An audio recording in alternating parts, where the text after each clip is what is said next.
Du Père et du Fils et du Saint-Esprit, ainsi soit-il.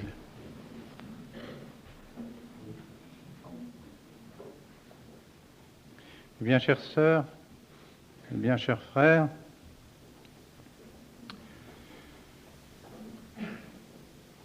dans quelques instants,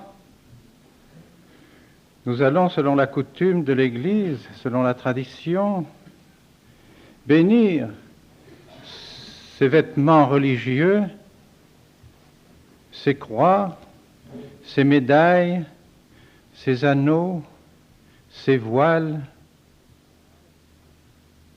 ces crucifix. Pourquoi tout cela? Pourquoi ces bénédictions? Pourquoi ces habits religieux? Est-ce qu'à notre époque, il ne serait pas préférable d'abandonner ces coutumes qui semblent n'avoir plus de signification à notre époque? Et nous demandons donc à l'Église, dans sa tradition, pourquoi ces bénédictions, pourquoi ces habits religieux, ces objets religieux?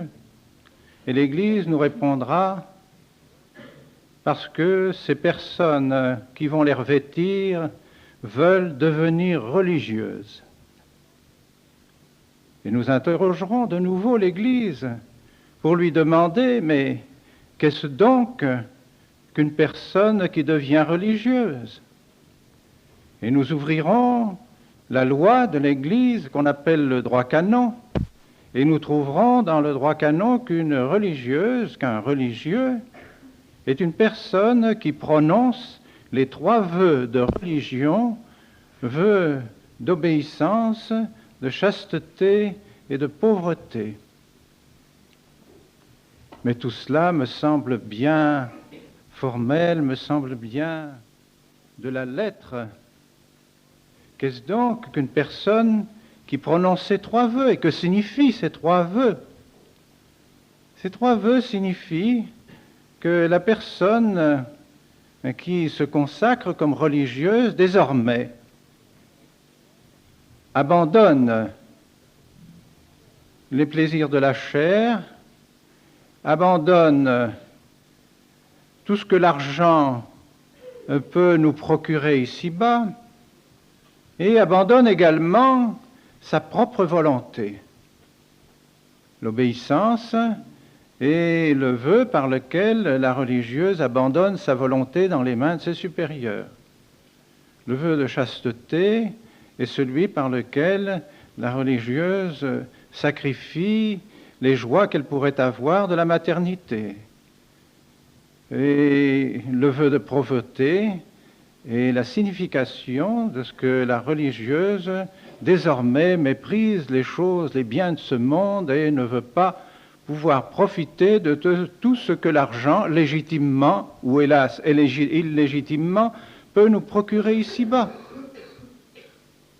Mais enfin, tout cela semble avoir plutôt un aspect, disons, négatif, un aspect de pénitence, un aspect d'austérité, de renoncement, d'abnégation. Est-ce vraiment tout cela, et seulement cela, la religieuse? N'y a-t-il pas autre chose? Et n'est-ce pas pour un motif plus élevé que le simple désir de faire pénitence et d'apparaître aux yeux du monde comme une personne qui méprise le monde? N'y a-t-il pas un motif plus profond pour prononcer ces vœux? Et oui, et bien sûr qu'il y a un motif beaucoup plus profond, et que tout cela ne signifierait rien, rien, absolument rien, s'il n'y avait pas celui qui attire la religieuse, qui l'attire à lui. Vous devinez, il n'y a qu'un nom dans les cieux et sur la terre qui puisse attirer à ce point les âmes pour se consacrer à lui. Nous l'avons dit, c'est notre Seigneur Jésus-Christ. Voilà la clé du mystère. Voilà celui qui a touché le cœur de la religieuse toucher le cœur du religieux, du prêtre, et je dirais presque aussi, et proportion gardée, les cœurs de tous les chrétiens, de tous les chrétiens. Il n'y a qu'un seul nom ici-bas qui nous ait été donné pour nous sauver, pour avoir la vie éternelle. Une seule personne qui a versé son sang, qui put racheter nos péchés, notre Seigneur Jésus-Christ. Quelle est donc cette personne qui a ce privilège de pouvoir ainsi lier les cœurs, s'attacher les cœurs de telle manière que des personnes qui veulent devenir religieuses abandonnent tout ce qui fait la joie, ou apparemment la joie d'ici-bas. Qui est donc notre Seigneur Jésus-Christ? Qu'a-t-il fait pour nous? Qu'est-il pour nous? Et si l'on jette un coup d'œil sur l'histoire, depuis que notre Seigneur est monté au ciel, le nombre de martyrs de tous les âges, de toutes les conditions, qui ont donné leur sang pour suivre notre Seigneur Jésus-Christ. Parce qu'ils adoraient notre Seigneur Jésus-Christ, parce qu'ils aimaient notre Seigneur Jésus-Christ, parce qu'ils lui obéissaient. À ce seul nom, ils étaient prêts à verser tout leur sang. Que de martyrs, que de peuples entiers, à cause de leur foi, ont été massacrés parce qu'ils croyaient en notre Seigneur Jésus-Christ. Que de vocations, que de monastères, que de couvents se sont élevés pour enfermer ces personnes qui ont voulu passer toute leur vie à prier, à adorer, à servir notre Seigneur Jésus-Christ. Que de générosité, que de charité, ce seul nom a soulevé dans toute l'humanité. Dans les foyers chrétiens, le nom de Jésus, honoré, donne les vertus familiales, fait d'un foyer un foyer chrétien, un foyer où l'on se respecte, où l'on s'honore au nom de notre Seigneur Jésus-Christ. Que d'âmes se sont dévouées pendant toute leur vie pour servir les malades, pour servir le corps mystique de notre Seigneur Jésus-Christ, souffrant, dans les hôpitaux, dans les dispensaires, dans les léproseries, partout où le corps de Jésus-Christ souffrait, il y avait des âmes qui se sont offertes. Pourquoi? Uniquement pour ces personnes qui souffraient? Non, au nom de notre Seigneur Jésus-Christ. Que de personnes se sont penchées pour enseigner la foi, le catéchisme, l'enseignement religieux aux enfants, aux familles, ont passé leur vie dans l'enseignement catholique, dans l'enseignement chrétien. Pourquoi? Pour faire connaître notre Seigneur Jésus-Christ.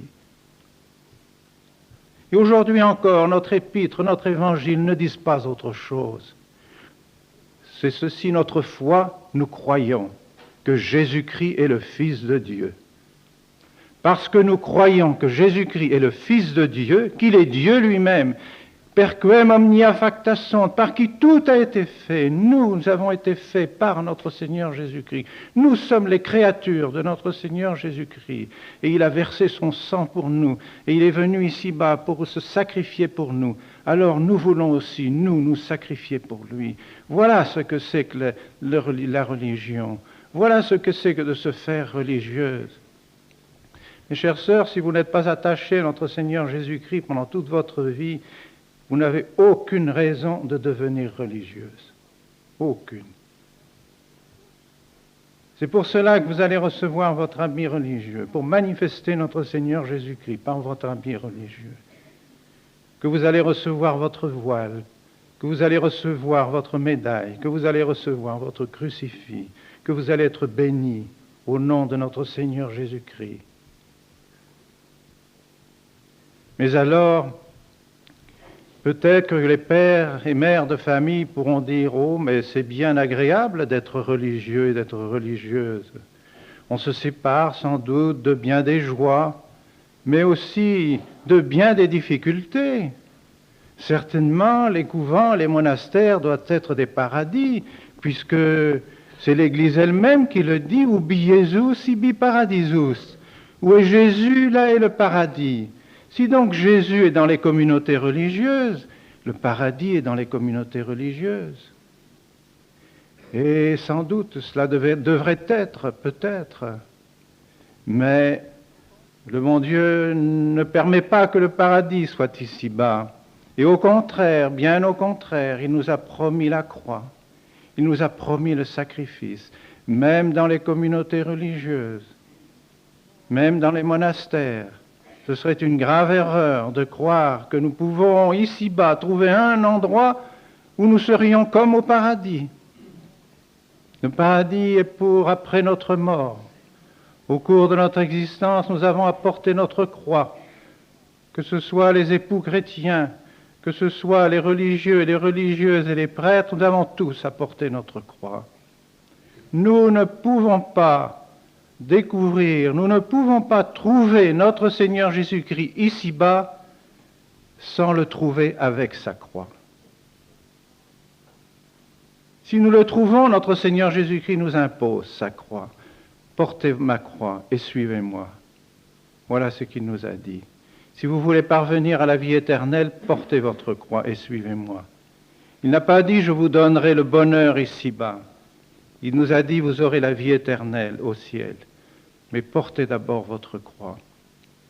C'est pourquoi, mes chères sœurs, ne vous faites pas d'illusions. Vous commencez un chemin de croix. Mais un chemin de croix, comme l'a dit déjà notre Seigneur, « mon joug est suave et mon fardeau léger ». Porté avec notre Seigneur Jésus-Christ, en suivant notre Seigneur Jésus-Christ, à la croix devient légère, bien plus. Sachant que cette croix nous assimile à notre Seigneur Jésus-Christ, nous fait ressembler à notre Seigneur Jésus-Christ, sachant que par sa croix, nous participons à la rédemption du monde. Quand bien même notre sang devrait couler en portant cette croix, notre sang sera mélangé à celui de notre Seigneur et que les âmes seront sauvées. Toute souffrance, la moindre des petites souffrances, est une occasion de mêler notre sang à celui de notre Seigneur Jésus-Christ pour la rédemption du monde, pour la rédemption de nos âmes. Alors, comme il fait bon être avec notre Seigneur Jésus-Christ. C'est pourquoi les saints, les martyrs ont voulu souffrir. Ils ont désiré la croix. Souvenez-vous de cette parole de saint André, voyant sa croix, la croix sur laquelle il allait être attaché. Ô bona crux, ô bonne croix. Saint André savait qu'attaché sur la croix, il ressemblerait davantage à notre Seigneur et qu'il monterait au ciel. Et que partageant ses souffrances, il sauverait les âmes. Et alors, de loin, l'apercevant, il s'écriait « Ô bona crux ». Puissiez-vous dire aussi, vous, plus tard et tous les jours de votre vie, lorsque les croix pèseront un peu lourd sur vos épaules, « Ô bona crux », parce qu'elles vous unissent davantage à notre Seigneur Jésus-Christ, parce qu'elles vous font comprendre davantage toutes les souffrances de notre Seigneur Jésus-Christ. Et d'autant plus que vous êtes, vous avez comme patronne particulière la très sainte Vierge Marie, Notre-Dame de Compassion, Notre-Dame des Sept Douleurs. Si Notre-Dame, elle qui n'a pas eu un seul péché, qui n'a été immaculée dans sa conception, qui n'a pas péché ici-bas, a mérité de souffrir avec son divin Fils, de telle sorte que son cœur a été comme transpercé par un glaive, elle qui ne le méritait pas, eh bien nous qui le méritons par nos péchés, oserions-nous ne pas ressembler à la très sainte Vierge Marie? Demandez à votre sainte patronne, à la très sainte Vierge Marie, Notre-Dame de Compassion, Notre-Dame des Sept Douleurs, de vous apprendre à souffrir avec notre Seigneur Jésus-Christ, et alors vous partagerez aussi un jour sa gloire, au nom du Père et du Fils et du Saint-Esprit, ainsi soit-il.